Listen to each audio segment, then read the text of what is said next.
Cette semaine, à votre émission Reflet d'ici, M. Gaétan Lelièvre a fait le point sur les dossiers importants de développement économique de la Gaspésie et des îles de la Madeleine lors de son passage à l'Assemblée générale annuelle de Gimexport le 23 juin dernier. Donc, si on peut réussir à amener des avions autour de 100 à 150 passagers à un prix raisonnable, je pense qu'on va pouvoir développer le tourisme. Le tourisme, ça se passe où? Entre la baie des Chaleurs puis Forillon, notamment, dans le secteur nord de la Gaspésie. On s'est entendu qu'au sud, Forillon, Percé, puis la baie des Chaleurs qui a de nombreux attraits. Grande-Rivière est à 1 heure de chaque côté. Et on rencontre M. Charles Boulay pour le Chandler Challenge, prévu du 4 au 7 juillet prochain. Alors oui, on est très, très satisfait encore de notre programmation. On a regardé ce qui avait été fait l'an dernier et avec quelques difficultés, des gens qui ont manqué certains spectacles, des erreurs que nous, on a pu commettre. Donc, on a essayé de pallier à tout ça et de ramener une programmation solide. Mesdames, Messieurs, bonsoir et bienvenue à votre émission Reflet d'ici estivale. Vendredi dernier, M. Gaétan Lelièvre, député de Gaspé, ministre délégué aux régions et ministre responsable de la région de la Gaspésie et des îles de la Madeleine, était de passage à Grande-Rivière à titre de conférencier dans le cadre de la 17e Assemblée générale annuelle de Gimexport. M. Lelièvre en a profité pour faire le point sur le plan stratégique d'intervention gouvernementale pour le développement de la Gaspésie et des îles de la Madeleine. Je vous invite à regarder l'intégrale de son intervention. Quelques messages que j'aimerais vous adresser. On disait conférencier, mais je n'ai pas le goût de faire une conférence ce soir. Je pense qu'on va se parler plus entre Gaspésiens et Gaspésiennes, puis Malvino, s'il y en a qui sont ici. Écoutez, d'abord, merci de l'invitation. Ça fait plaisir qu'on a pu faire adonner ça entre 4 activités. Hier soir à New Richmond, ce matin à New Richmond aussi, à Bonaventure après-midi, à Chandler tantôt. Puis on fait la run de lait en descendant. En Saint-Beaufils. Oui, en Saint-Beaufils hier. C'est pas mal le même monde qu'on voit un peu partout. Puis c'est là qu'on voit que les gens sont très impliqués dans le milieu. Donc, on vous remercie. Écoutez, ce que j'aurais le goût de vous parler, c'est d'abord de Gimexport. Gimexport, 17 ans, autour de 17 ans, si on fait le calcul, 1996. Je me souviens, si je ne me trompe pas, ça peut dire que Aurel était là pas mal au début. J'étais là au début. Oui, avec Eugène Bouchard aussi, je me souviens, je travaillais à la MRC à l'époque, puis André Roy aussi, tout ça. Puis de fois 17 ans, je me souviens quand on a mis ça en place, les gens se posaient la question, Gimexport, qu'est-ce que ça va faire de plus à une autre structure? Tu sais, les gens ne voyaient pas nécessairement. Il a fallu faire, vous fassiez votre place. Puis félicitations, Aurel, pour le nombre d'années que tu as travaillé là-dedans.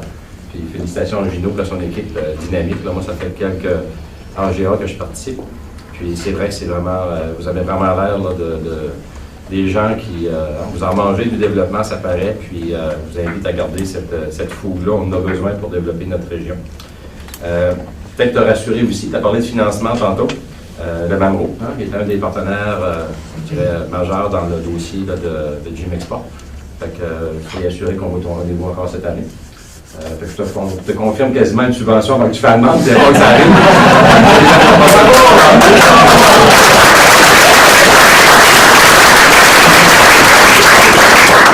C'est important, je pense que s'il y a un organisme avec lequel on peut, année après année, continuer à investir, c'est fait partie de cette liste-là.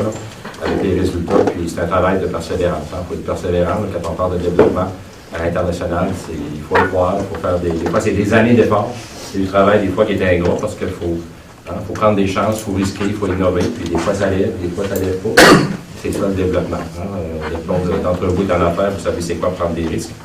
Écoutez, je vous dirais aussi peut-être que vous parlez un petit peu de la stratégie de développement gouvernemental pour la Gaspésie et les îles. Je pense que c'est peut-être un des sujets, je me disais de quoi je vais leur parler sans être trop long, et en même temps trouver un sujet d'intérêt. Vous savez, en mai dernier, on a annoncé la stratégie de développement de la Gaspésie et des îles. Écoutez, la plupart d'entre vous ont probablement entendu parler un petit peu qu'est-ce que c'est, mais si je voulais vous résumer ça ce soir, la stratégie de développement de la région, c'est d'abord, c'est 6 MRC qu'on a visités au cours de l'hiver, en janvier surtout. On a fait le tour des 6 MRC, incluant naturellement les îles de la Madeleine. On a rencontré entre peut-être 400 et 500 personnes dans des rencontres là, par MRC. Puis, moi, ma vision, en tout cas, du développement régional, là, ça fait quelques années que je travaille là-dedans avec plusieurs d'entre vous. Puis, je me dis, le meilleur développement, c'est le développement d'urbain, qu'on appelle. C'est celui qui vient de la base, qui vient des gens de la place. Ça, c'est du véritable développement qui prend des racines, puis généralement, qui, à long terme, est gagnant. Puis, je vois plusieurs personnes, des familles qui sont ici. Là, des fois, on est rendu à la 2e et la 3e génération des entreprises qui ont été mises en place. qui perdurent. Puis je vois des nouveaux et des nouvelles entrepreneurs aussi qui ont risqué, puis des projets qui sont novateurs. Je ne veux pas nommer personne de peur de n'oublier, mais je pense que vous les reconnaissez. Puis c'est important pour le développement de notre région d'appuyer les promoteurs. Puis la façon qu'on a voulu bâtir cette stratégie-là, contrairement à d'autres planifications qui ont été faites souvent à partir du gouvernement. Le gouvernement, souvent, a le défaut d'essayer de tout régler au central, les problèmes des régions ou les défis des régions. Fait que moi, ce que j'ai, comme ministre régional, ce que j'ai en tout cas vendu à ma chef, à Mme Marois, et à l'équipe ministérielle, c'est de faire une stratégie basée sur les besoins de la région, sur les projets de la région. Moi, j'ai constaté au cours des dernières années, il y a tellement de projets, de dossiers qui cheminent depuis 10 ans, 15 ans, des fois même plus, là, que je me suis dit, on va essayer de travailler sur ces dossiers-là que le milieu a mis de l'avant, que le milieu quoi. On va commencer à bâtir l'économie de la région, si on peut, à partir de ça. Fait que c'est cette base-là qu'on a élaboré la stratégie. Puis il y a 87 ou 80, Michel est ici, Michel Gionnet, 87, je pense, projets, Michel, qu'on disait après-midi, autour de ça. Des projets, des dossiers, il y a des idées aussi, tout ça est décortiqué en 3 catégories. Donc, il y en a dans l'ensemble de la région. Oui, il y a des MRC qui en ont proposé un peu plus que d'autres. On en parlait cet après-midi, j'étais avec les préfets, la CREI, qui a déposé sa planification quinquennale, aussi la conférence régionale des élus, ce matin à New Richmond, puis très beau travail. Puis la stratégie gouvernementale, la planification quinquennale de la CREI, ça s'arrime très bien, puis il fallait que ça soit comme ça. Il faut qu'on soit cohérent, autant le gouvernement que la région. Donc, des projets dans l'ensemble des MRC. Il y a des MRC qui ont manifesté le goût peut-être d'en ajouter d'autres. Je dis, écoutez, il n'y a pas de problème, on ne refuse pas de projet, sauf qu'à un moment donné, il va falloir prioriser. Puis la stratégie est basée sur un exercice de 5 ans. Donc, ce qu'il faut gérer, c'est l'enthousiasme des gens. Chacun voudrait que son projet soit réalisé dans l'année 1. On ne pourra pas tout les réaliser dans l'année 1, il va falloir se donner des priorités. Puis, on va travailler avec le milieu pour établir ces priorités-là. Il y a 2 dossiers parmi la stratégie qui peut-être vous intéressent davantage, en tout cas au moins les résidents puis les gens d'affaires de Rocher-Percé. C'est le dossier de l'aéroport de Rocher-Percé, puis le dossier de l'EPAC, l'école de pêche dans laquelle on est présentement. On pourrait en parler, les 87, mais à un moment donné, il faut se limiter. Puis je pense que ces 2 dossiers-là, c'est important de vous dire quelques mots là-dessus. D'abord, pourquoi on a voulu, comme gouvernement, évaluer la faisabilité de l'agrandissement de l'aéroport de Rocher-Percé. C'est parce que, pour nous, le transport aérien, en tout cas, moi, j'y crois, puis j'ai réussi à convaincre des gens au gouvernement que le transport aérien, le transport en général, c'est une clé de développement des régions. Hein? Je me dis, il y a des conditions de base au développement. Quand on fait du développement, n'importe où dans le monde, première chose qu'on règle, le transport, il faut que tu te rendes là. Ensuite, les communications, la santé, puis après ça, il y a les autres services qui greffent autour de ça. Donc, à mon avis, la Gaspésie a encore beaucoup de travail à faire au niveau des transports. On se bat pour maintenir un train. Il a fallu que 4 MRC achètent un chemin de fer. Trouver une autre place au Québec, ça n'existe pas. Hein? L'avion, oui, on a un service d'avion, puis, mais est-ce qu'il est accessible? À mon avis, non. Hein? À Gaspé, Québec, 1600$ un billet d'avion. Si tu es chanceux, tu vas l'avoir à 1000. C'est une bonne sûr. Bonaventure, un service aussi, mais c'est coûteux aussi. On parle, ça a commencé, c'était plus abordable. Là, on est rendu autour de 1000$, un billet d'avion, 800 000. C'est encore cher. Donc oui, il y a un service en Gaspésie, mais il n'est pas encore accessible à l'ensemble des gens d'affaires. Puis aujourd'hui, en 2013, là, faire de la route en voiture, là, il n'y a pas des Gaspésiens, il n'y a plus grand monde qui fait ça. Hein, on est rond du tout. Je fais 1500 km par semaine, là, parce que je n'aime pas l'avion. Je me bats pour depuis 30 ans, je n'aime pas l'avion. Je la prends en dernier recours. Mais le transport, pour moi, c'est une condition de base. Puis pourquoi on veut évaluer la faisabilité de l'agrandissement de l'aéroport de Rocher-Percé? Puis c'est important parce que je vois qu'il y a des gens des chaleurs, il y a des gens de partout, là. Si vous savez, s'il y en a un qui est pour la concertation régionale, c'est bien. J'ai travaillé à Chandler, dans ma MRC natale, j'ai travaillé à Gaspé, puis je me suis impliqué dans l'ensemble des dossiers de la région. Puis s'il y en a un qui ne veut pas diviser la région, c'est bien celui qui est titre. Mais à un moment donné, il faut assumer des choix. Puis au niveau aérien, selon moi, Rocher-Percé est un site à explorer. Parce que, d'abord, il y a 80% de la population de la Gaspésie qui est entre Carleton et Grande-Vallée. Le centre géographique, allez sur Google, Grande-Rivière-Ouest. Par hasard, l'aéroport de Rocher-Percé est à Grande-Rivière-Ouest. Pourquoi Rocher-Percé peut être intéressant à évaluer en termes d'agrandissement aussi? Quand on construit l'aéroport en 84, on aurait pu bâtir un aéroport de 6000 pieds. J'étais dans ce groupe-là à l'époque à travailler là-dessus, pour le même prix, 2,8 millions. On a choisi de développer un aéroport de catégorie industrielle à Rocher-Percé. Pourquoi? Parce qu'il n'y en avait aucune en Gaspésie. Gaspé a un aéroport qui peut atterrir des petits et moyens porteurs. On parle en bas de 100 places. Puis la capacité d'expansion de Gaspé est limitée. J'étais directeur d'aéroport en même temps que DG de la ville pendant 9 ans. Je connais le dossier par cœur. On ne peut pas agrandir Gaspé. 5000 pieds, ça serait le maximum. Puis pour 500 pieds de plus, ça coûterait 25 millions en dollars de 15 ans passés.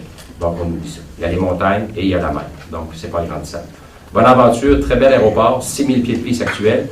Le problème de Bonaventure, elle a été construite pour des petits et moyens porteurs. Si on voudrait amener du cargo ou des gros avions, il faudrait défaire la piste au complet, refaire les fondations, refaire. Donc, un projet qui serait très coûteux. Rocher-Percé a été bâti pour un code 3. Donc, on peut atterrir présentement, là, avec la surface portante qui est là, pour atterrir un Hercule de l'armée. Elle a été bâtie pour ça. C'est la seule en Gaspésie. Donc, si on agrandit Rocher-Percé, on ne défait rien. On allonge. Donc, pour moi, ça m'apparaît un scénario qui est réaliste, qui est raisonnable en termes de coût. Puis, en termes de localisation, c'est important de mentionner que le projet de développement d'aéroport, c'est un projet qui est basé sur le développement surtout du cargo, les pêches, il y en a une bonne partie dans le coin ici, il y a de la valeur ajoutée, il y a des produits de haut de gamme, mais aussi sur le tourisme. Parce que je travaille avec les gens du tourisme depuis plusieurs années, puis on voudrait organiser de la forfatisation. Mais c'est pas à 1000 puis à 1600 pièces du billet qu'on va amener des touristes. Ça coûte 600 pièces de Paris à Montréal, tu leur vendras pas un billet à 1600 pièces pour venir à Gaspé. C'est ça le vrai bon, tu sais, la vérité. Donc, si on peut réussir à amener des avions autour de 100 à 150 passagers à un prix raisonnable, on pense qu'on va pouvoir développer le tourisme. Le tourisme, ça se passe où? Entre la baie des Chaleurs puis Forillon, notamment. Il y a le secteur nord de la Gaspésie. On s'entend-tu qu'au sud, Forillon, Percé, puis la baie des Chaleurs qui a de nombreux attraits, bien, Grande-Rivière est à 1 heure de chaque côté. Moi, je pense qu'on peut amener des étrangers, on peut amener des touristes étrangers en Gaspésie, puis leur dire, vous allez arriver dans l'aéroport, puis dans un rayon d'1 heure, 1h15, vous allez couvrir à peu près la totalité du sud de la Gaspésie. C'est sûr que le parc de la Gaspésie, Saint-Anne-des-Monts, c'est difficile à régler.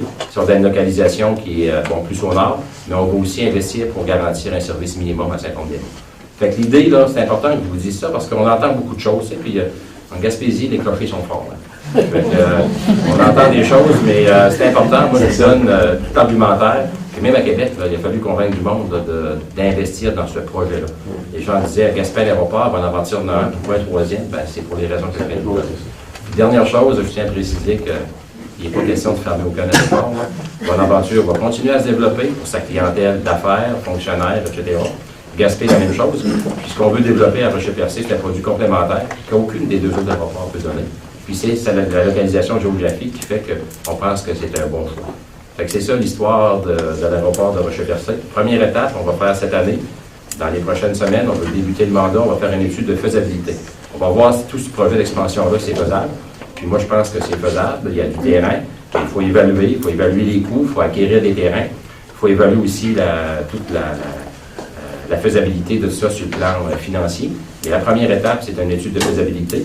La seconde, ça va être les plans et devis, les appels d'offres, si on va de l'avant. Puis la troisième, bien, ça sera les travaux. Fait que normalement, c'est un projet qui, s'il chemine bien, selon moi, peut évoluer entre 2 et 3 ans. Il faut commencer, si on avait commencé 20 ans passés, on aurait peut-être pas mal plus de développement touristique, là, avec tous les attraits qu'on a, tout le potentiel.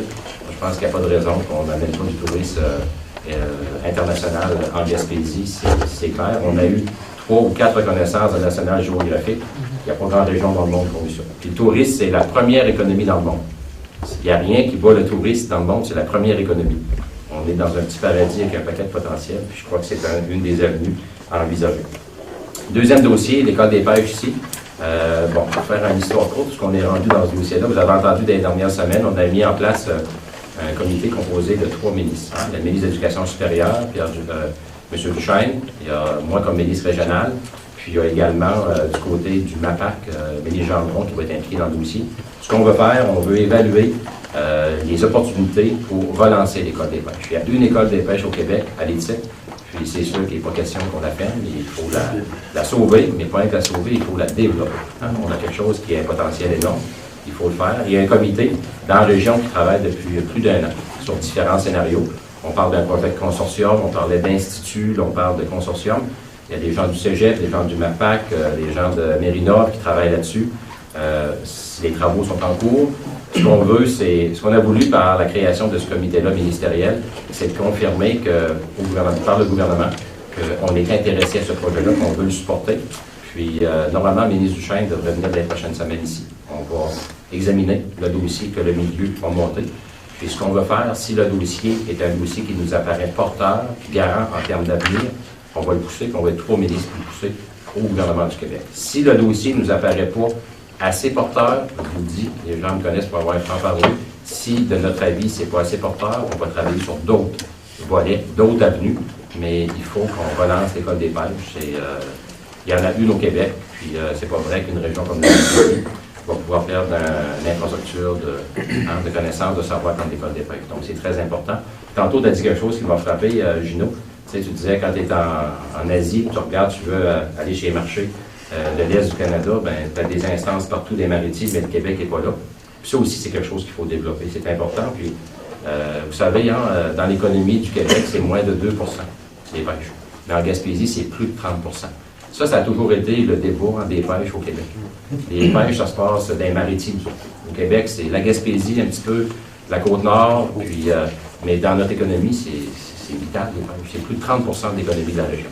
Fait que c'est important, puis moi, j'y crois, puis on va travailler pour garder l'école des pêches, mais aussi travailler avec les industriels, puis avec l'ensemble des intervenants. Dernière chose, au niveau de la stratégie, bon, on a mis ça en place au mois de mai, c'est un horizon de 5 ans.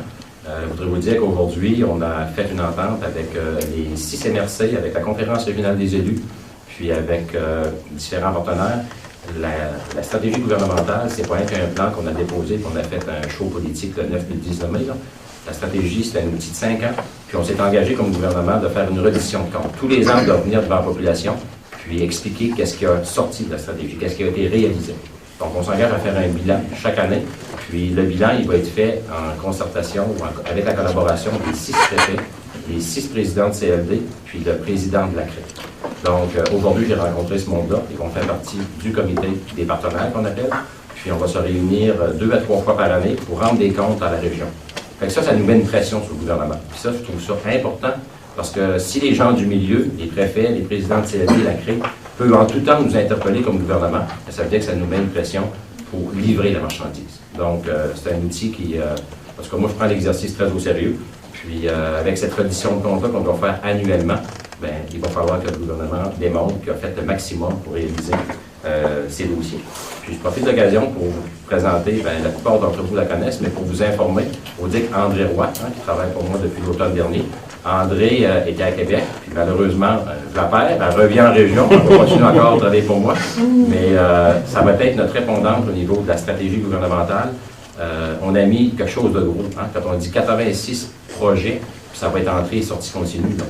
Fait que ça nous prenait quelqu'un pour s'assurer, ici en région, que les promoteurs, les MRC, les CLD, les organismes de développement comme Jumexport, quand vous avez des questions, des projets à nous soumettre, bien, on va avoir une personne qui va être basée au bureau, que je partage avec Sylvain Roy à Chandler. Donc, André va être basé à partir du mois d'août en Gaspésie, ici, dans le Rocher-Percé, pour pouvoir, là, justement, pouvoir coordonner cette stratégie-là, puis elle va relever directement du ministre régional. Donc, c'est le ministère des Affaires municipales, Michel Genet, qui est ici aussi, qui est notre coordonnateur au niveau gouvernemental. Michel, comme délégué aux affaires municipales, va être le fonctionnaire responsable de toute la stratégie. Puis au niveau politique, on a nommé André qui va suivre le dossier. Pour moi, ça m'apparaissait important qu'au-delà de l'ensemble des ministères, des directions régionales qui sont impliquées, c'est un exercice qui est politique, la stratégie. On a pris un engagement, on a un comité ministériel, Mme Marois est la présidente, je suis le vice-président, avec 4 autres ministres. Puis, on veut que ça soit vraiment quelque chose qui livre. Puis, c'est pour ça que c'est important pour moi d'avoir quelqu'un en région qui prenne le pouls des promoteurs de la région, puis qui me rendent des comptes directement. Puis, comme ministre régional, je vais assurer que je vais être vigilant pour m'assurer qu'on fasse le maximum pour réaliser le plus grand nombre de projets. Dernière chose, rapidement, la semaine passée, vous savez que ça a été la semaine de la Gaspésie à l'Assemblée nationale, pour 2 raisons. D'abord, bon, moi, c'est ma première expérience, ma deuxième saison, mais première année à l'Assemblée nationale. Puis la semaine passée, c'est une semaine où je pense que la Gaspésie pouvait être fière. Gaspésie-les-Îles, bien sûr, dans notre région, pour 2 raisons. D'abord, moi, j'ai adopté ma première loi comme parlementaire, la loi 42. C'est une loi qui est extrêmement novatrice. On n'a pas parlé, parce que quand ça chiale pas, puis il n'y a pas de scandale, on n'en parle pas. Mais suis fier de vous le dire. Puis la loi 42, c'est une loi qui a mis en place, là, c'est une première en Amérique du Nord. On a mis en place une municipalité, une MRC, une conférence régionale des élus, puis une administration régionale nordique.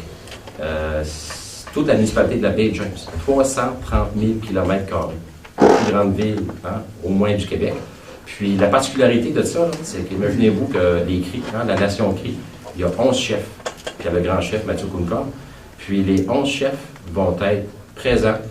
Cette municipalité-là, cette MRC-là, son conseil des maires, c'est les 11 chefs Cris, avec 11 maires et représentants de municipalités de ce qu'on appelle les Jamésiens de la baie James. C'est une première. On va gérer le plus grand territoire du Québec, une ville, une MRC, une CRI, une administration régionale avec 22 personnes sur le conseil des maires, 11 CRI puis 11 Jamésiens. C'est tout un espoir, puis c'est tout un exercice aussi de concertation puis d'intégration. C'est un pas dans la bonne direction pour intégrer la nation CRI, qui est une des nations les mieux organisées dans l'Amérique du Nord. Ils ont participé au développement de la baie James, tout ça. Fait que ça a été un beau dossier. Puis je tiens à dire que ce dossier-là, ça a été agréable. Moi, Mme Marois m'a confié ce projet de loi-là au mois de mars. On l'a livré comme demandé pour la fin de la session. On a eu des commissions particulières de consultation, des commissions parlementaires. Puis j'ai eu l'assistance des partis d'opposition, entre autres Jeff Kelly, qui est l'ancien ministre délégué aux Affaires autochtones, qui est un gars super sympathique, qui est un député du Parti libéral. Puis Jeff Kelly a une belle expérience au niveau du Nord, du dossier autochtone, qui était mon vis-à-vis ou mon critique de l'autre côté. Puis Annie Saint-Onge, que vous connaissez probablement, Annie qui a travaillé pour Nathalie, qui a travaillé pour Georges, travaille aujourd'hui pour M. Kelly. Puis ça a été agréable, ça a été une des plus belles commissions, ça s'est fait dans le respect. On a eu du plaisir même. Moi, c'était ma première expérience, j'ai été choyé. Ça a super bien été. Puis ça, je suis fier de dire qu'on a réussi à monter cette loi-là avec l'unanimité des 4 partis à l'Assemblée nationale. Il n'y a pas grand loi cette année qui ont passé unanime. Puis commission parlementaire, c'était agréable. On a travaillé jusqu'à 10h30 le soir. Puis ça a été un bel exercice, là. Puis moi, c'est comme ça que je veux faire de la politique, hein. Le respect, c'est important. Puis il faut travailler. C'est des gens, je pense que vous attendez des politiciens, des politiciennes, une nouvelle façon de faire. Puis moi, je suis assuré que c'est dans mes valeurs. Puis c'est comme ça que je veux travailler. Puis déjà, dans l'espace d'un an, là, je me suis fait, je pense, des bonnes connaissances et des bons alliés, autant du côté libéral, côté de la CAQ, côté de Québec solidaire. Puis on sent là, que les nouveaux élus, là, notamment, il y en a des plus anciens qui ont des bonnes intentions aussi. Mais au niveau des élus, là, c'est encourageant parce qu'on sent que ceux qui sont la dernière cuvée là, de la députation de 2012, on est sensible à ça. Tu sais, avant d'aller en politique, là, on y a réfléchi avec tout ce qui se passe présentement. Puis on est allé là, mais en tout cas avec au moins l'espoir de changer les choses, d'améliorer les choses, puis ça, ben, c'est intéressant. Puis l'autre dossier, ben, celui de vendredi dernier, on a enfin réglé la question du 800 MW, qu'on a fini par régler à 600 MW. Et ça a été aussi jeudi et vendredi, ça a été surtout vendredi, ça a été un blitz. On a eu l'appui des Micmacs de la Gaspésie, la CRE, plusieurs préfets qui sont venus. Puis on a réussi, écoutez, l'Assemblée nationale devait se terminer là, à 1h30, vendredi, on a fini à 50. On a extensionné quasiment de 4 heures la Gaspésie, les îles, l'Assemblée nationale du Québec. Puis je peux vous dire que c'était tout un challenge. Encore là, les négociations, puis monte au bureau de la PM, redescend au Parlement, rencontre l'opposition. Ça a été une expérience magnifique. Puis ça nous a permis de débloquer de 150 MW pour les Autochtones. 150 MW qu'on va donner de gré à gré. Mais gré à gré, ça ne veut pas dire bon open. Hein? Ça ne veut pas dire qu'on va gaspiller l'argent des Québécois. Ça veut dire qu'on va négocier. Hein? C'est une négociation de gré à gré. C'est pas qu'un contrat, c'est une négociation. Donc, on va le faire avec les Autochtones, avec la communauté, les 3 communautés de la Gaspésie. Puis, ce projet-là de 150 MW, c'est approximativement 8 millions de revenus nets dans les coffres des 3 communautés par année pendant 20 ans.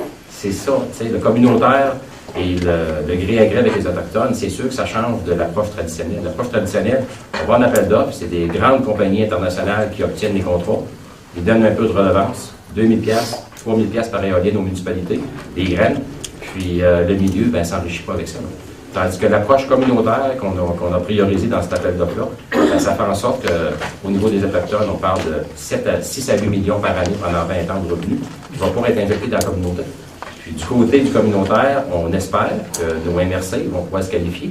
Puis, à titre d'exemple, si la MRC, les 6 MRC de la Gaspésie des Îles pouvaient se qualifier pour un projet, par exemple, de 75 MW, ce qui est quelque chose de réalisable, là, ça veut dire qu'on aurait 3,8 millions de revenus par année pendant 20 ans à répartir entre les 6 MRC. C'est un beau fonds de développement, ça, 3,8 millions pendant 20 ans. C'est 70 millions que le milieu aurait, c'est une forme de redevance. Fait que c'est ça un petit peu là, qui s'est passé à l'Assemblée nationale la semaine passée. Puis ça a été 2 belles journées. Puis j'ai été fier de vous représenter. Puis je vous souhaite une bonne soirée.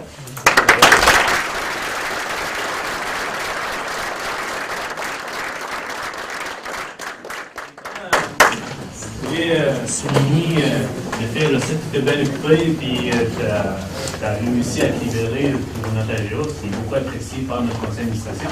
Donc, on veut te remettre un petit présent. Donc, c'est une boîte de Gaspésie qu'on manque. Donc, à l'intérieur là-dedans, on a surtout des produits de nos membres.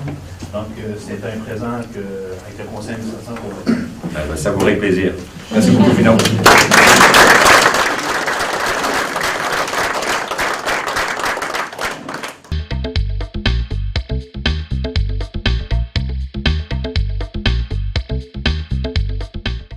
Eh bien, Mesdames, Messieurs, nous recevons maintenant en studio M. Charles Boulay, directeur du Chandler Challenge, qui va avoir lieu du 4 au 7 juillet prochain à Chandler. Tout d'abord, bonsoir, M. Boulay. Bonsoir. Bienvenue à la télévision communautaire de Grande-Rivière. Tout le plaisir pour moi. C'est un plaisir de me faire accueillir par vous. Merci beaucoup. Donc, la raison de notre entrevue cette semaine, on ne se le cache pas, c'est de parler de ce fameux Chandler Challenge 2013. Je rappelle les dates, ça va avoir lieu du 4 au 7 juillet. Puis on parle d'une superbe de belle programmation en perspective cette année-là. Bien, on essaie toujours d'en donner pour tous les goûts, d'amener du familial, du culturel de différents niveaux. Alors oui, on est très, très satisfait encore de notre programmation. On a regardé ce qui avait été fait l'an dernier et avec quelques difficultés, bon, bien, des gens qui ont manqué certains spectacles, des erreurs que nous, on a pu commettre. Donc, on a essayé de pallier à tout ça puis de ramener une programmation solide cette année. Toujours dans le but de bien divertir les gens et de faire de cette fin de semaine une fin de semaine incontournable là, durant notre belle période estivale. L'été est débuté, c'est le cas, et on en est très heureux, je crois, au niveau psychologique. C'est bon pour tout le monde d'en arriver enfin à cet été-là. Absolument. Donc, ça débute jeudi le 4 juillet. Exactement. Donc, on commence le 4 juillet en collaboration avec la Ville de Chandler pour le premier spectacle. C'est un spectacle qui va se passer à l'extérieur pour celui-là. En cas de pluie, évidemment, ça va se déplacer au centre Clément-Tremblay. C'est Pamela Roney qui vient nous rendre visite. Alors, au Parc du Souvenir, spectacle extérieur qui va débuter à 19h30. Et après ça, toutes nos activités vont se déplacer sensiblement centrées à l'Aréna, au centre Clément-Tremblay, pour avoir le moins de dispersion possible et d'avoir justement un effet de masse, puis de l'engouement, puis beaucoup de gens en un endroit spécifique, puis beaucoup de plaisir. Ça va être facile à retenir pour les gens. On va se déplacer sensiblement toujours au même endroit. Exact. Puis en passant, Pamela Roney, très sympathique. Hein? Oui, je ne l'ai jamais rencontré encore. Très, très sympathique. Vendredi, le 5 juillet, ça se continue, et cette fois-là avec deux artistes, si je comprends bien. Exactement. Donc, on essaie toujours, évidemment, de promouvoir des groupes, des artistes locaux. Et c'est le cas avec notre première partie avec DJ Sébastien, qui est un jeune garçon d'ici qui roule un petit peu sa bosse dans différents bars et ainsi de suite. Donc, il va faire la première partie d'un artiste qui est toujours très, très demandé par nos jeunes, c'est-à-dire DJ Dan Desnoyers, qui est un incontournable de la musique techno, dance. Alors, on travaille sur ce vendredi-là avec une formule blanc blanc. C'est pas obligatoire, mais évidemment, avec les spotlights, on a des doigts LED qu'on va distribuer, placer au doigt. Donc, le blanc va accentuer toute cette lumière-là qu'il va avoir pour notre vendredi soir à l'Aréna, au centre Clément-Tremblay, encore une fois. On voit que c'est un festival axé vraiment sur l'ensemble des goûts. Hein. On voit que c'est aux valeurs familiales. Pamela Roney, pour passer ensuite DJ, là, c'est vraiment pas deux styles qui sont comparables. Tout à fait. On essaie de rejoindre déjà deux clientèles différentes. Et pour la suite des spectacles, c'est un petit peu le même principe. On va aller chercher d'autres clientèles. Donc, le vendredi, c'est le rendez-vous pour la clientèle un peu plus jeune. Tout à fait. Mais tout le monde est... Et voilà, ce que j'allais ajouter, et bien évidemment, j'ai des gens qui m'ont parlé, qui m'ont dit, moi, c'est certain Mon père, ma mère, on parle de gens de soixantaine d'années, ils en ont entendu parler, on les amène, il faut qu'ils voient ça une fois dans leur vie. Donc, ils vont en avoir de tous les âges. Mais évidemment, on sait que ça va bouger, ça va danser à un rythme effréné pour cette soirée-là. Fait que soyez en forme. Activité à ne pas manquer, vendredi le 5 juillet. Et le samedi, ça commence un peu plus tôt, les activités. Samedi, évidemment, on commence avec une journée, on rentre dans le week-end où les journées sont plus longues. Alors, même si les gens sont en vacances, les enfants sont souvent au parc, et ainsi de suite. Alors, le samedi, là, on rentre dans le détail. Donc, on est associé avec le tournoi de golf du C3S qui commence à 9 h au club de golf de Chandler. Ensuite de ça, évidemment, on a des tournois de cartes cette année. On avait les années auparavant des activités plus sportives. Là, cette année, on est allé sur un autre registre pour essayer de voir quelle partie du genre, quel ratio va venir et s'inscrire et participer, performer. On sait qu'en Gaspésie, beaucoup de joueurs de cartes de haut calibre, devrions-nous dire. Alors, on a le tournoi de bœufs. On est encore en pourparlers à savoir si on y va vers le whist militaire ou le whist simple. Là, les gens de whist militaire qui entendent cette discussion vont être au fait que c'est beaucoup plus d'organisation un whist militaire qu'un whist régulier. Et donc, c'est ça, là, les gens vont être prêts. On entend déjà parler de fiers compétiteurs des cartes. Alors, deux beaux tournois qui vont se préparer à ce niveau-là. Ensuite, on prépare des pistes de téléguidés. Jeunes et moins jeunes, venez, ça va être très, très plaisant. On a fait des tests hier avec deux jeunes garçons, deux frères, les frères Lévesque, Gabriel et Mathieu, qui ont apporté leur véhicule pour faire de la drift. La drift, c'est quoi? C'est des véhicules qui font de la glisse tout en contrôlant leur mouvement. Ah oui. Là, on parle de courses de voitures téléguidées. De voitures téléguidées. Oui. Alors, on est en train de faire le montage de la piste et ils feront la démonstration de leur voiture de drift, donc de glisse contrôlée. Et on aura aussi une piste pour téléguider plus conventionnelle. Avez-vous vu les premiers tests? Oui, tout à fait. On a fait les tests hier. Ils arrivent à faire de la drift? Absolument. Ah, oui. Sur la surface, évidemment, à l'Arena. Oui. La surface est quasi idéale. Tout à fait. Alors, c'est une belle glisse contrôlée. Oui. Et puis, la piste va être... c'est un de leurs modèles. Fait que, des jeunes très, très, très, très à l'affût de ce qui se passe avec leur compétition de téléguidés. Ils sont prêts pour nous en montrer, nous en donner, nous en mettre plein la vue. Activité assez spéciale, merci. C'est la première fois là, que j'entends parler d'une telle activité, donc ça va être quelque chose à voir. Absolument. Ensuite, on parle aussi à la même heure, à 10 h, l'ouverture du jeu pour les enfants, les jeux pour les enfants. Oui. Absolument. Donc, on garde un air de jeu, c'est-à-dire que c'est sûr qu'on peut dire 4 ans ou 5 ans ou 6 ans. On ne veut pas donner d'âge, par contre, il y aura vraiment des petits filets de hockey, des ballons. Je crois apporter des accessoires un petit peu comme les fours pour enfants, des choses comme ça. Faire un air strictement de jeu pour donner le libre cours à la créativité des enfants, puis surtout le mélange. Allez vous amuser, vous êtes 3-4, vous voulez faire une tarte aux pommes sur le petit four qu'on va avoir apporté. Il va y avoir un air de mini-hockey, des ballons pour faire du mini-soccer. Alors, contrôlé évidemment par des moniteurs. Alors, les parents, vous pouvez garder un œil là-dessus, vous promener en toute quiétude. Les jeunes vont être pris entre bonnes mains. Pendant ce temps-là, évidemment, les tournois de cartes vont commencer en hauteur dans les estrades. Les pistes de course à l'extérieur vont se présenter, vont se préparer. Donc, vous allez pouvoir aller faire les tours de toutes ces activités-là sans problème. Et je tiens à mentionner que cette journée-là, tout est gratuit. Vous rentrez à l'Arena, c'est gratuit. Évidemment, si vous voulez participer au tournoi de cartes, c'est 10 $ par personne à l'inscription. Par contre, tous ces sous-là sont remis en bourse aux gens qui vont participer au tournoi. Nous, on ne veut pas faire aucun profit avec ça. C'est vraiment pour vous, amusez-vous. On veut faire gonfler les bourses pour que ce soit alléchant pour nos participants et nos compétiteurs. Donc, pour les activités familiales par excellence avec beaucoup de variété, c'est samedi matin que ça se passe directement sur le site. Et en soirée, tout un spectacle qui nous attend. Là. Tout un spectacle.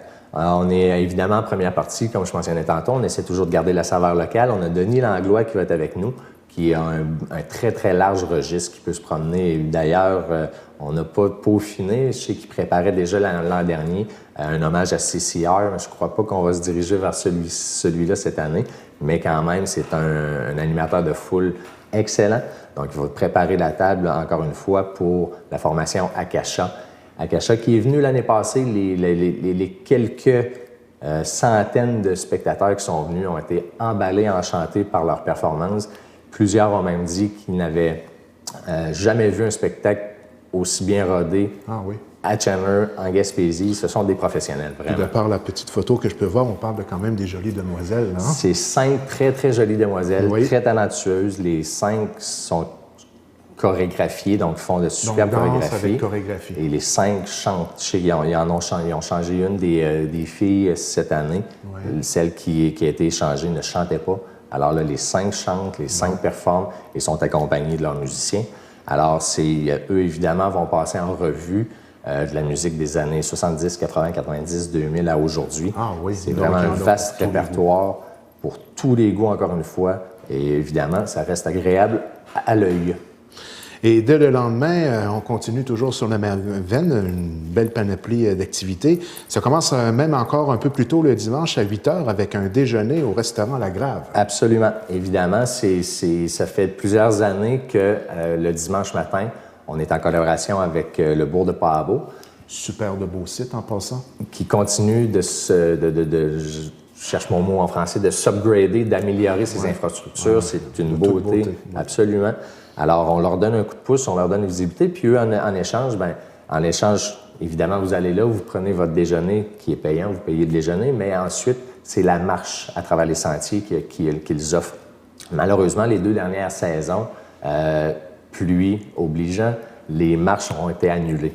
Alors, mais cette année, nous, on se croise les doigts. On commence la journée avec un beau déjeuner à La Grave et ensuite la marche en sentier pour ensuite revenir, évidemment, vers l'Arena, le Centre Clément-Tremblay, où, encore une fois, on a de superbes activités familiales pour tous les âges. Donc, on parle de la ferme des petits animaux. Peut-être un peu de détails là-dessus?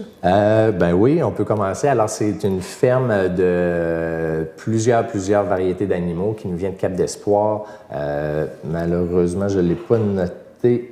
J'oublie le nom, c'est pas l'évêque, malheureusement. J'oublie son nom, il faudrait que je revienne là-dessus. Oui.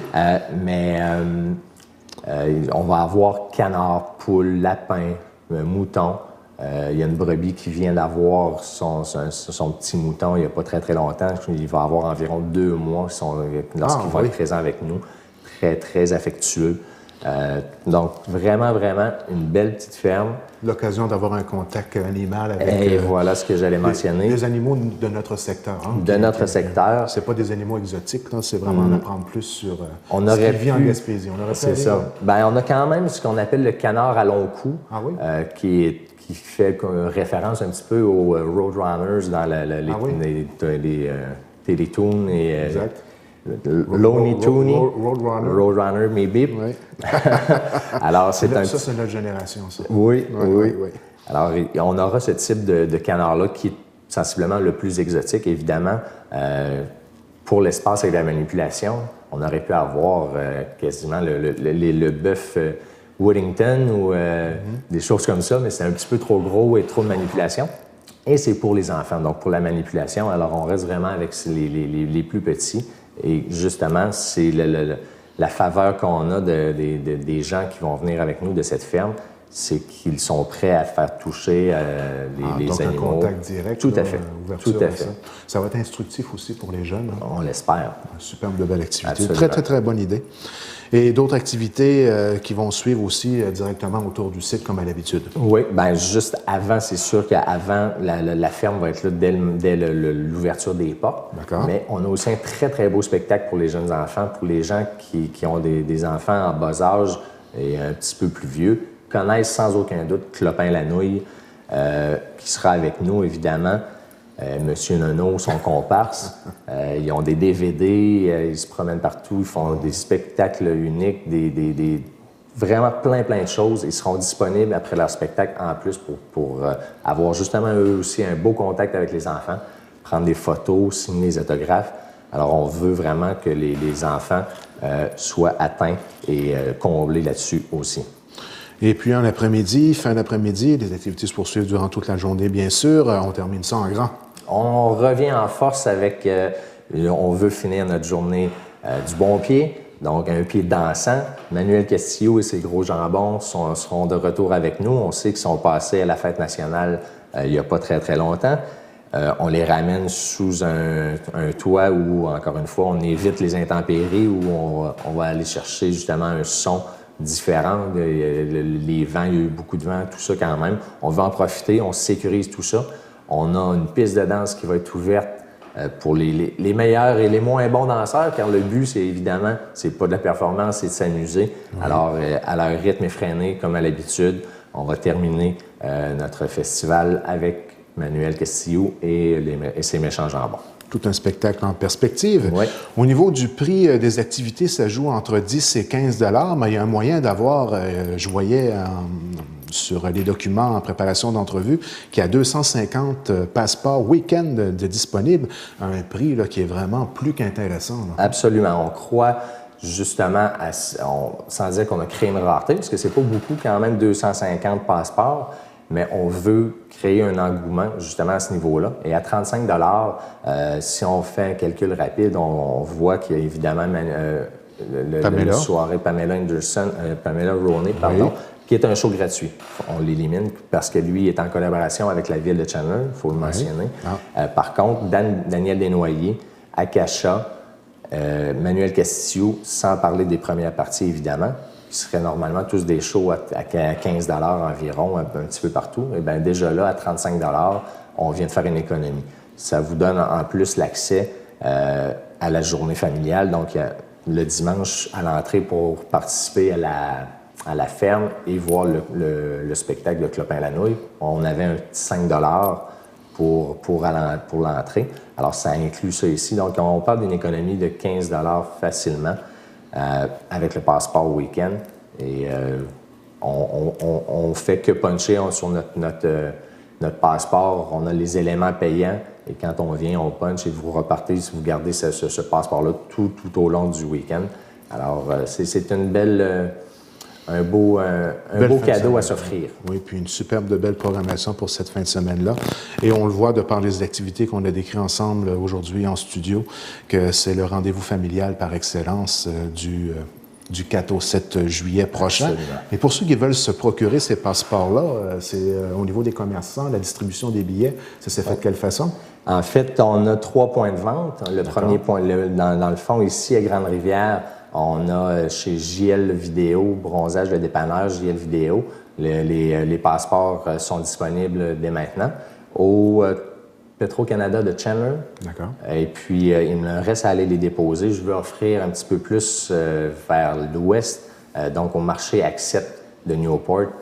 Il faut que j'aille les déposer, mais c'est là qu'ils seront disponibles vraiment dans la journée d'aujourd'hui. D'accord. Ça sera disponible. Alors, c'est les 3 points de vente. On est un petit peu est, milieu et ouest de la MRC pour offrir un petit peu à tout le monde la chance d'en avoir. Alors, ce sont nos points de vente.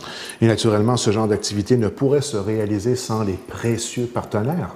C'est important pour nous et il faut prendre le temps de bien le faire. C'est sûr et certain que on est toujours... ils sont sollicités, puis on comprend ça. C'est toujours les mêmes. Hein? Ben oui.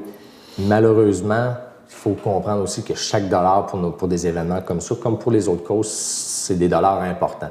Alors, évidemment, sans ces partenaires-là, autant majeurs que mineurs, ça serait extrêmement difficile pour moi comme pour les autres activités de se tenir. Alors, on tient à remercier évidemment Ciboulot Cybermarketing, Caisse populaire des Jardins, Centre-Sud Gaspésien, Bleu FM 96.3, la ville de Chandler.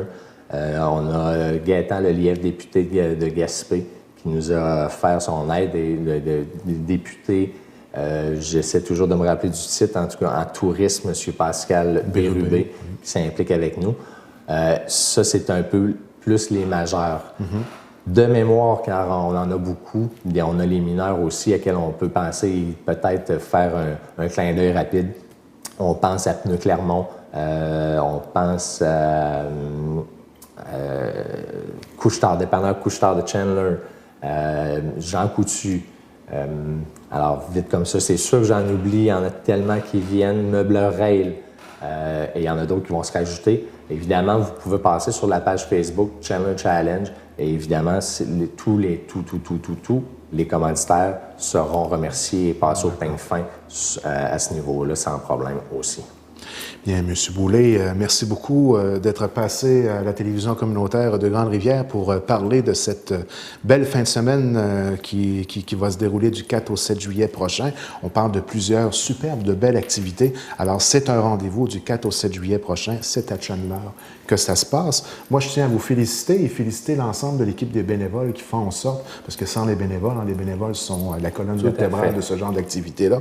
Donc, félicitations à toute l'équipe et puis au plaisir il va y avoir un caméraman directement sur les lieux pour faire la couverture d'un ensemble de l'événement, puis au plaisir de se revoir suite à cet événement-là, peut-être pour faire un petit bilan ou du moins se revoir l'année prochaine pour une autre édition du Chandler Challenge à Chandler. Tout à fait, puis je tiens d'ailleurs à vous remercier de votre invitation aussi. C'est une belle vitrine pour nous et encore plus de venir nous voir avec vos caméramans et tout ça pour les topos. Donc, c'est très, très apprécié. Merci de votre part aussi. Bien, M. Boulay, je vous souhaite une superbe de belle fin de semaine du 4 au 7 juillet et au plaisir de se revoir. Merci beaucoup. Eh bien, mesdames, messieurs, c'est tout pour cette semaine. N'oubliez pas que notre programmation est disponible sur le web au tvcgr.com et maintenant sur YouTube, sur la chaîne TVCGR.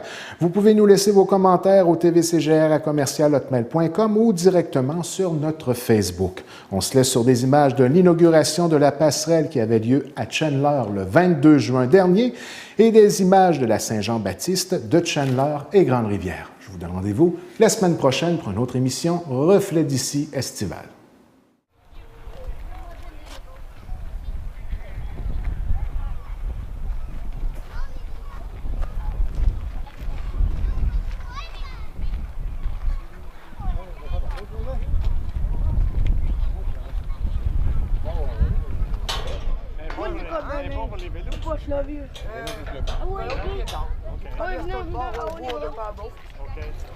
Alors, bienvenue à l'inauguration du circuit des bâtisseurs et à la passerelle récréo-touristique en aluminium la plus longue au monde. Alors, on se démarque, les amis, on se démarque, chers citoyens.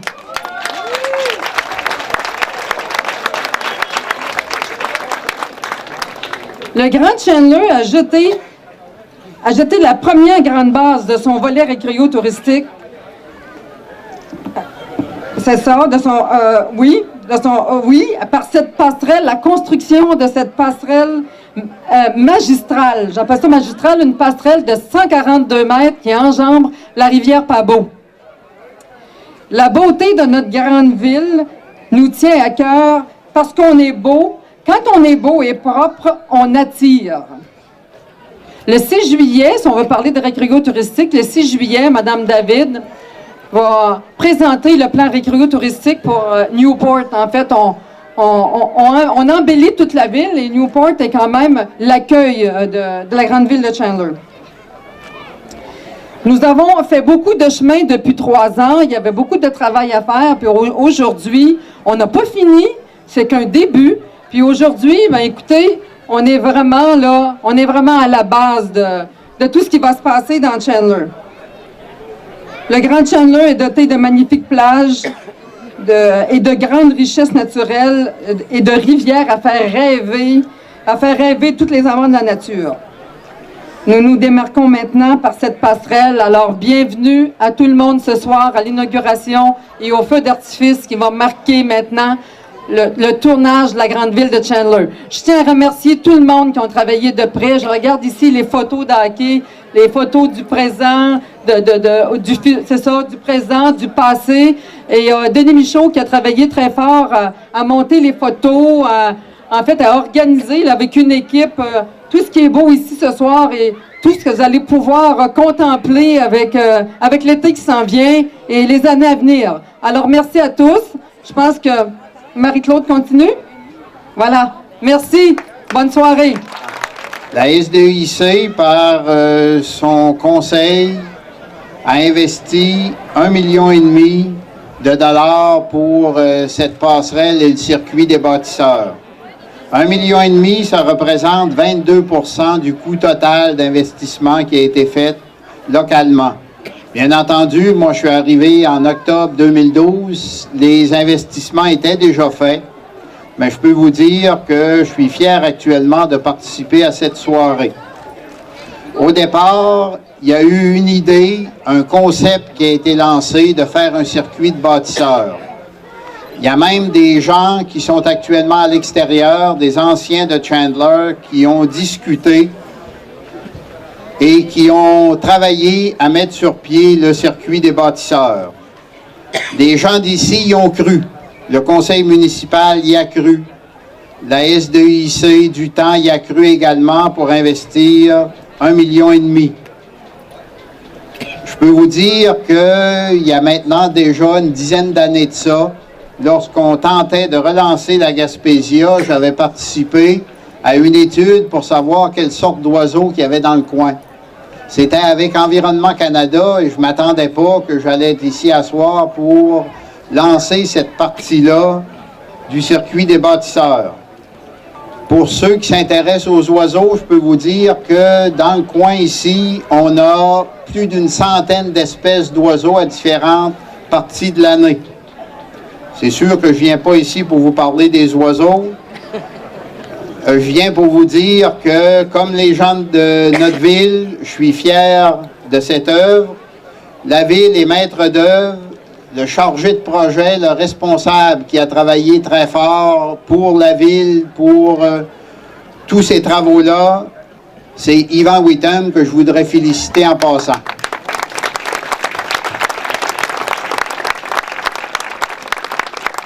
En terminant, je veux vous dire, soyons fiers de notre ville, soyons fiers de notre passerelle, soyons fiers du circuit des bâtisseurs. Parlons-en à nos amis, à nos parents, amenons-les visiter le coin. Si on veut s'intégrer dans le circuit touristique, ben, je pense qu'on devrait avoir de la visite pour venir observer des belles choses qu'on a dans le coin. Merci. Donc, c'est avec vraiment un grand plaisir que je suis ici avec vous ce soir pour partager ce moment fort attendu. Au nom du conseil d'administration de la Corporation d'Escales Gaspésie, je vous en remercie sincèrement. Je tiens d'abord à féliciter et remercier la Ville de Chandler et tous ses partenaires pour l'engagement à la mise en œuvre et pour le développement de la mission d'Escales Gaspésie, et ça depuis le début, en 2008. Notre présence ici ce soir témoigne assurément de la pertinence et de la pérennité de votre engagement, tout autant que de la qualité du résultat. Nos félicitations particulières à Madame la mairesse, Madame Langlois, ainsi qu'à toute son équipe, Yvan, Marie-Claude, tout le monde, pour le travail accompli. Vous avez vraiment de quoi être fiers. Escales Gaspésie l'est. Et si vous me permettez rapidement de prendre mes deux autres chapeaux, celui de l'Office de tourisme du Rocher-Percé et celui de l'ATR Gaspésie, je peux vous assurer qu'on est tous vraiment, vraiment très fiers. Merci. Encore une fois, félicitations et bonne fin de soirée.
On reconnaît des visages, c'est le fun.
Tu m'as fait, oui, t'aimer, et puis là, ça me tourne le dos. Tu m'as fait des misères, tu m'as fait des promesses, tu m'as fait des incroyables, et puis là, tu me tournes le dos. C'est ça qui me fait du mal.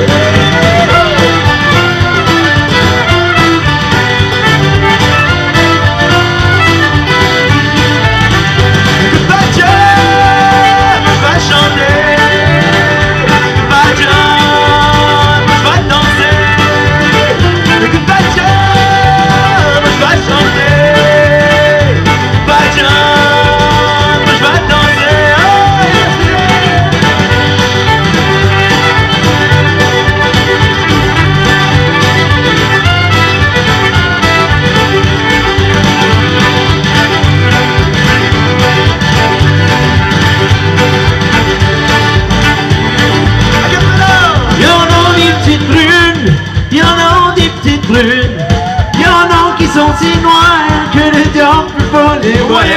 Ils vont faire des promesses, ils vont faire des incroyables, ils vont faire des ennemis, et puis là tu me tournes le dos. C'est ça qui me fait du mal.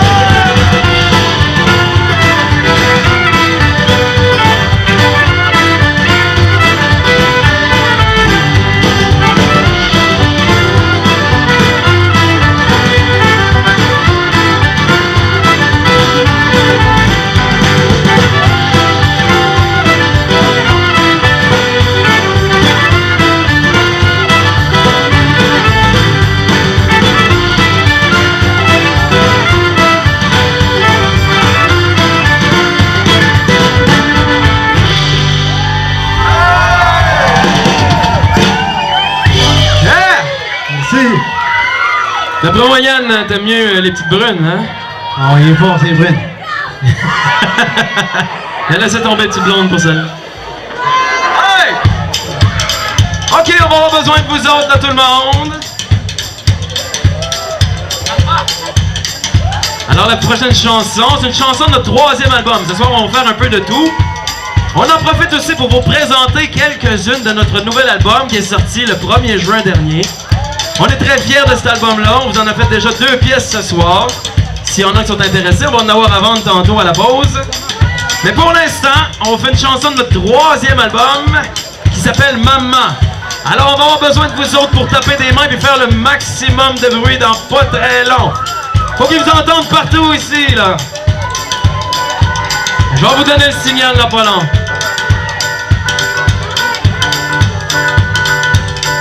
Samedi soir, j'étais chanté chez des amis canadiens. Je commençais à m'ennuyer chez nous seuls dans mon coin. Du Ambroise et de la Madeleine, il y en a un peu partout. J'suis passé par Caraquette, aller jouer le petit coup tous les samedis soirs. En Acadie, ça chante, compte mon histoire. J'en ai jusqu'à dimanche, il fait beau à soir. Sous le ciel qui danse, sous l'air on entend un cri monter, monter jusqu'à... Ok, vous avez compris, faites jouer tout le monde maintenant!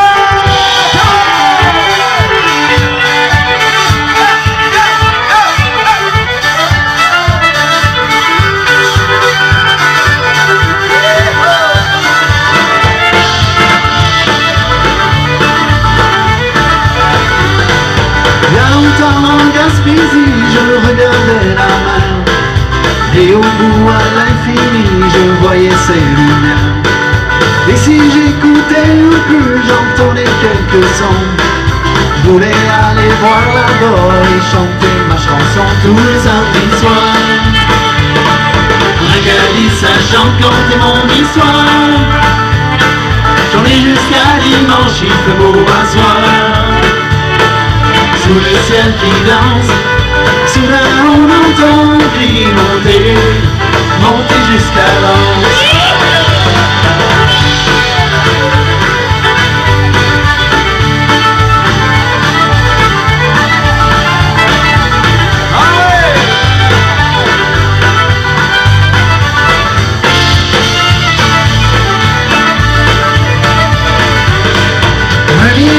Descendant d'Acadie par chez nous, c'est pas étonnant qu'aujourd'hui on fait le party tout.